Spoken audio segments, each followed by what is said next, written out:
Notre invité ce soir, Jean-François Di Meglio, président d'Asia Centre, professeur également à l'université Paris-Dauphine et à la Public School of International Affairs de Paris. Jean-François Di Meglio, bonsoir. Merci beaucoup d'être avec nous sur France 24. En amont du sommet, l'Érythrée et la Guinée-Bissau, je le disais, on rejoint le projet de Xi Jinping des nouvelles routes de la soie. Ça permet à la Chine de s'implanter encore davantage sur le continent africain. Que représente aujourd'hui ce continent pour ces nouvelles routes de la soie ?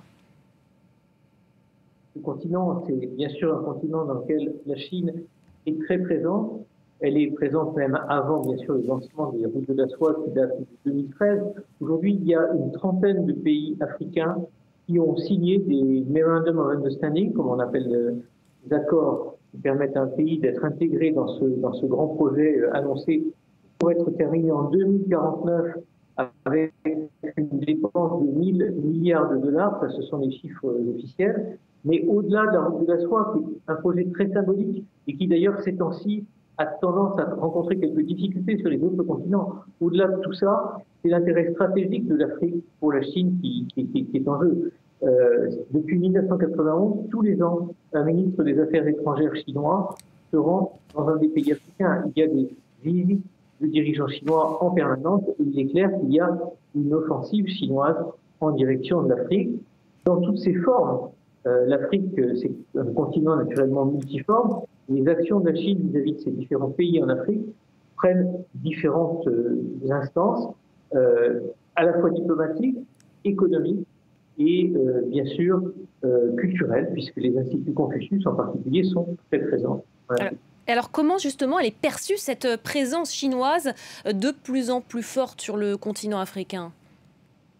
Alors des sondages nous donnent une idée de ce qu'on peut ressentir sur le continent africain. Et d'une façon assez surprenante d'Occident, de France, le sentiment est plutôt favorable. Dans les 5 dernières années, les avis favorables recueillis par des sondages dont il faudrait naturellement paramétrer les différents éléments donnent une opinion favorable de la Chine supérieure à 40%. Il y a 50, c'est 46%. Donc l'opinion favorable à paramètres égaux a tendance à décliner, mais est réellement forte dans la plupart des pays africains. À quoi attribuer ça? Bien sûr, par comparaison, sans doute, avec d'autres puissances internationales qui ont tendance à dégrader leur présence ou à avoir une présence beaucoup plus critiquée. Probablement aussi un certain nombre de questions liées au financement, des financements directs qui sont extrêmement importants, et l'aide que la Chine apporte, puisque c'est 46% de l'aide internationale que la Chine envoie dans le monde entier, 46% va en Afrique. Ces investissements chinois en Afrique, ils sont toutefois parfois mal préparés en amont et ça pose certains problèmes financiers. Oui, alors, quand on parle de 46% de l'assistance, il s'agit de prêts, il s'agit d'investissements, il s'agit de toutes sortes d'actions.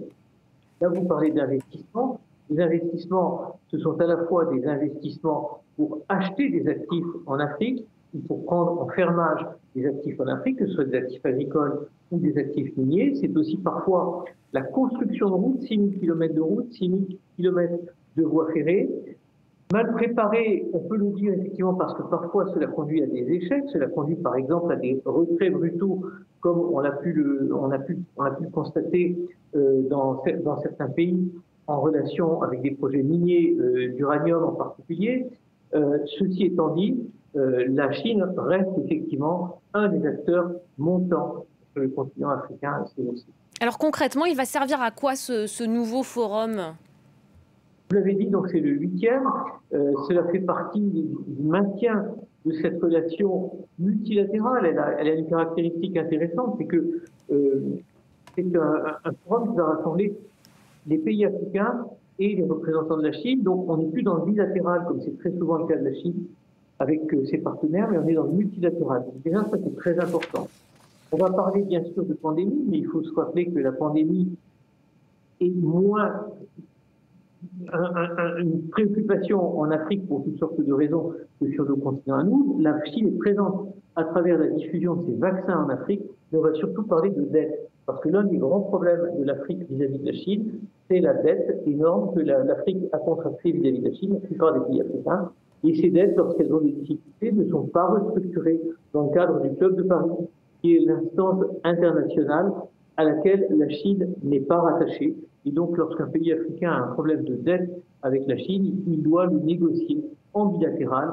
Et très souvent, l'une des routes qui conduit à cette restructuration, c'est la prise de possession d'actifs.